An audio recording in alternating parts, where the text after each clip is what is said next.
A família Zanarotti origina-se na região do Vêneto, na Itália, especificamente na província de Rovigo, na cidade chamada Castel Guglielmo, atravessada pelo Canal Bianco, nome que o rio Tártaro assume nos dias de hoje.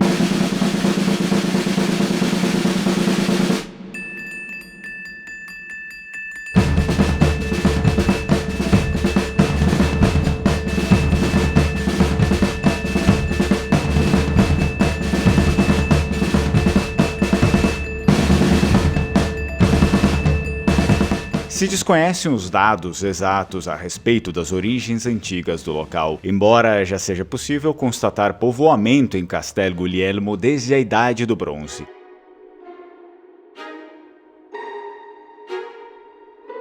Assentamentos da antiguidade foram encontrados nesta área e objetos remanescentes. Em particular, fragmentos de mosaicos e nomes com raízes lombardas.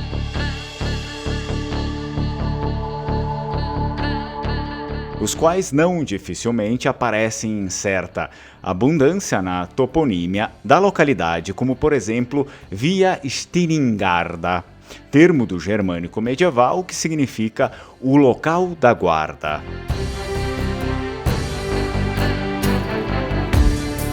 A palavra Zanarotti, como sobrenome, deriva de um nome próprio e um sufixo de proveniência, ambos tipicamente vênetos. A primeira partícula do sobrenome, Zana, provém do nome Ziana, que por si só já é uma modificação do nome Ziani, equivalente a Giovanni nos dias atuais. Ou da palavra germânica sen, que significa caça alpina. A última partícula, oti, deriva de Otto, que também provém do antigo germânico Odo, o qual tem provavelmente a mesma origem de Odin, famosa divindade germânica.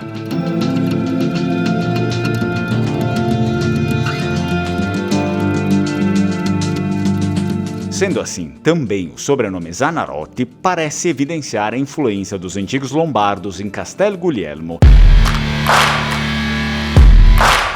já que se poderia, em tradução livre, decifrarmos este sobrenome como Giovanni, o filho de Odin, para a primeira hipótese, e a caça alpina de Odin, para a segunda hipótese, a qual ainda revelaria a profissão do progenitor da família em tempos remotos. Para se entender a participação da família Zanarotti na história, é necessário retornar para o século X, quando Castel Guglielmo ainda se chamava Villa Manegi. Na época, o local era caracterizado por um castelo e uma igreja dedicada a São Nicolau. A área foi fronteiriça durante séculos e, por isso, a presença de castelos assumiu importância estratégica. O castelo, de fato, era uma fortaleza para a cidade, auxiliando a população na proteção contra o inimigo.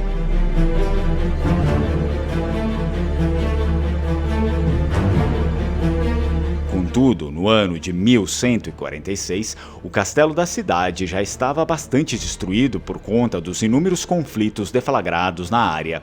Assim, Guglielmo III, que era quem governava a região, decidiu reconstruir o castelo, visto sua relevância para a sobrevivência do povoado.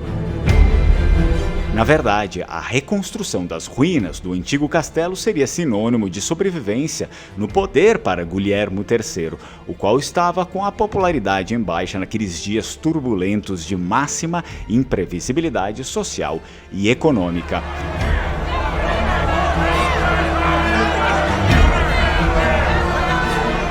Portanto, apresenta-se para Guglielmo III o grão-mestre dos pedreiros, Obiso Zanarotti, o qual teria ofertado seu trabalho para a reconstituição do castelo.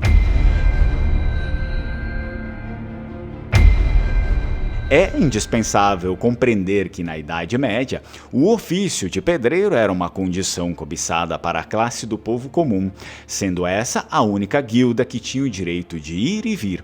Uma guilda significava uma associação de profissionais. Também cabe aqui entender que após a queda do Império Romano, na Europa inteira, ao se fixar em novas terras, os nobres necessitavam dos castelos para sua habitação e fortificação do feudo. Era uma questão de vida ou morte. A classe dos construtores dizia-se herdeira das antigas técnicas da estruturação das grandes civilizações clássicas. Portanto, a posição de grão-mestre, assumida por Obisio Zanarotti, era sem dúvida de altíssima estima social. O problema é que Guglielmo III, ao aceitar os serviços de Obisio Zanarotti, pressionado pela baixa popularidade pelo chefe dos ghibellinos de Ferrara, Torello Salinguerra, o qual planejava tomar a cidade, delega que o castelo seja erguido das ruínas em um período de tempo curtíssimo. De fato, retirar a proposta não estava nos planos de Zanarotti, pois contrariar um soberano nunca era uma atitude inteligente naqueles tempos. É verdade que o grão-mestre Zanarotti passou por apuros naquele período. O trabalho não era tão simples como ele pensara e a mão de obra tinha ficado escassa, pois o inverno rigoroso afugentou grande parte dos construtores que embarcaram em empreitadas em busca de altos pagamentos na costa do Mediterrâneo. Apesar das dificuldades, o castelo foi entregue dentro do prazo, para a alegria de Guglielmo III, que o batizou de Castel Guglielmo em homenagem a si próprio, o que virou o nome da cidade posteriormente. Zanarotti tomou seu generoso pagamento e retirou-se do local por alguns anos, pois o fez bem sabendo que não muito tempo após, o chefe de Ferrara conquistou a fortaleza.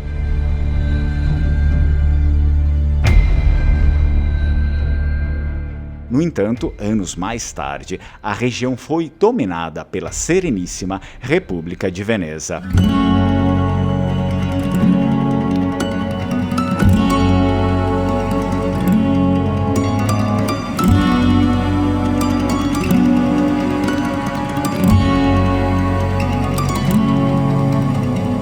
É provável que a família Zanarotti tenha desembarcado no Brasil no ano de 1888, ano em que diversas famílias também chegaram na nova terra.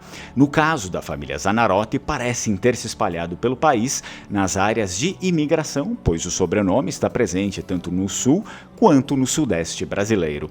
Este é um ramo da família do Guilherme Perassoli, inscrito no canal Lenguamare, e também meu aluno do curso de Língua Vêneta, que solicitou a pesquisa e produção desse vídeo especial a respeito da sua família.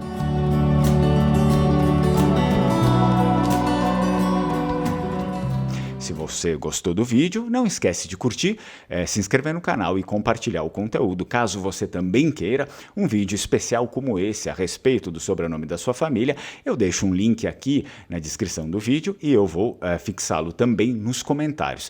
Por meio desse link você acessa e vai lá para a página do Lenguamare, onde você consegue fazer a solicitação do seu vídeo especial a respeito da sua família. Vi ringrazio una mucha, strucon e chai chai.